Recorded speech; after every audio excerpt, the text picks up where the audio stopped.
السلام علیکم پیارے دوستو۔ نیوزی لینڈ میں ایک خاتون کو ایک شخص نے 45 منٹ تک جنسی زیادتی کا نشانہ بنایا اور اس پر جسمانی تشدد کیا، لیکن اس خاتون نے اب اپنے مجرم کو معاف کر دیا ہے۔ خبر کے مطابق 22 سالہ سارہ رضا نامی یہ خاتون نیوزی لینڈ کے ساؤتھ آئس لینڈ کی رہائشی ہے، جسے اکبر نامی جنسی درندے نے زیادتی کا نشانہ بنایا۔ اکبر اس کے گھر گیا اور دروازے کی گھنٹی بجائی۔ جب سارہ نے دروازہ کھولا تو ملزم اندر داخل ہو گیا اور کہا کہ میں 1.5 گھنٹے کے لیے زندہ ہوں، پھر میری موت واقع ہو جائے گی، چنانچہ میں مرنے سے پہلے تمہیں جنسی زیادتی کا نشانہ بنانے جا رہا ہوں۔ یہ کہتے ہی اس نے سارہ پر حملہ کر دیا اور مزاحمت کرنے پر اسے تشدد کا نشانہ بنایا۔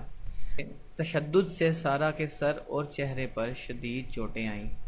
ملزم ذہنی مریض تھا اور سارہ کے گھر کے قریب واقع ہاسپٹل سے فرار ہو کر آیا تھا۔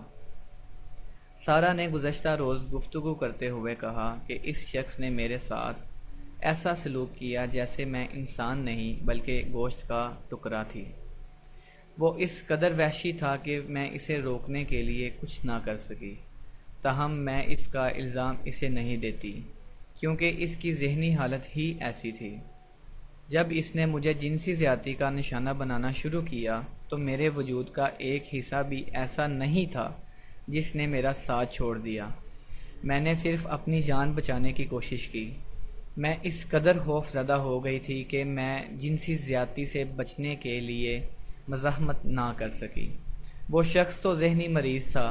اس سارے واقعے میں اگر کسی کا قصور تھا تو وہ ہاسپٹل کا عملہ تھا، جو اس شخص پر نظر نہ رکھ سکا اور وہ وہاں سے بھاگنے میں کامیاب ہو گیا۔ چنانچہ میں اس شخص کو معاف کرتی ہوں۔ مزید اچھی ویڈیوز کے لیے ہمارا چینل ضرور سبسکرائب کریں، ویڈیو کو لائک کریں اور شیئر کرنا مت بھولیں۔ شکریہ۔